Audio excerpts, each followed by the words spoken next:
আপনারা খাবার শেষ করে চলে এলেন, তাই আমরা আপনাদের জন্য এগুলো নিয়ে এলাম। আপনাদের মেহমানদারি দেখে খুব খুশি হলাম। আচ্ছা, আপনারা কনের কি হন? আমি কনের মামাতো বোন। আর আমি কনের খালাতো বোন।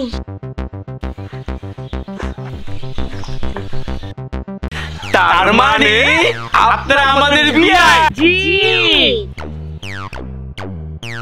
আচ্ছা, আপনাদের কি বাচ্চা আছে? কি বলেন আপনি? আমাদের তো এখনো বিয়ে হয়নি।